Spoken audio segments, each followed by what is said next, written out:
سہیل سانگی صاحب کا ابھی ابتدائیہ لے لیتے ہیں۔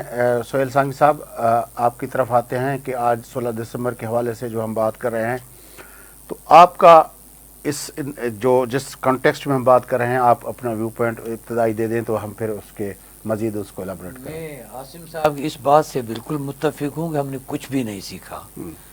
بنیادی مسئلہ جو تھا وہ یہ تھا کہ سندھی میں گلائیں اردو میں جو آپ کو مناسب لگے، میں تو چاہتا ہوں کہ اردو میں بات کریں تاکہ بنیادی مسئلہ یہ تھا کہ بھئی ہم لوگوں کو حقوق دینا چاہ رہے ہیں یا نہیں۔ جیسے ہی پاکستان بنا اس کے بعد جناح صاحب چلے گئے، پھر لیاقت علی صاحب کو مارا گیا، تو وہ سب چیزیں ہوئی، لیکن ہم نے وہ نہیں کیا۔ اسمبلی توڑ دی گئی، پھر جو ہے اس کو ججمنٹ آئی تو اس کو بھی ہم نے دیکھا کس طرح سے نظیر ضرورت بنا۔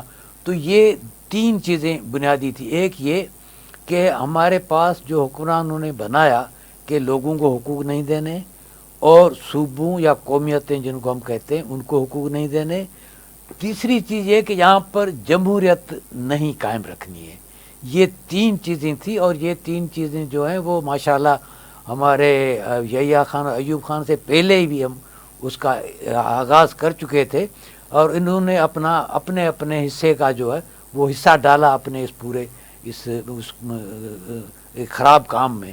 تو یہ اصل وجوہات یہی بنی، اور بنگالی اکثریت میں آ رہے تھے۔ بنگالی کیا، تب تو وہ ہمارے پاکستانی تھے اور ایسٹ پاکستانی تھے، تو وہ اکثریت میں آ رہے تھے۔ بھئی کیا تکلیف تھی آپ کو اس میں، جو ان کو حقوق دینے کیا تکلیف تھی؟ مطلب وہاں پر تو صورتحال یہ تھی کہ بنگال کا جو سپریم کورٹ کا جج پاکستان کا بن رہا تھا اس کو نہیں کرنے دے رہے تھے، تو یہ بھی بنا۔ اس کے بعد جو ہے وہ خود شیخ مجیب کا ایک انٹرویو تھا، میں نے الطاف حسین قریشی نے اس کا کیا تھا، وہ اس نے کہا کہ بھئی یہاں پر ہمارے پتہ نہیں 600 کتنے پی ایچ ڈیز ہیں، ان کو نوکریاں نہیں مل رہی۔ تو یہ پوری صورتحال تھی جس میں سے یہ چیز بنی، اور آج ہم دیکھتے ہیں وہی صورتحال ہے، جو کس طرح سے ہم نے اس کو پورا ایک ڈیپ اسٹیٹ بنایا ہوا ہے، اور کس طرح سے صوبوں کے رائے پر، صوبوں کے جو اختیارات ہیں، صوبوں کے جو مالی وسائل ہیں، معدنیات ہے، زمینیں، اس پر کس طرح سے ہم کر رہے ہیں وہ ہم دیکھ رہے ہیں کس طرح سے ہے۔ تو ہم نے کچھ بھی نہیں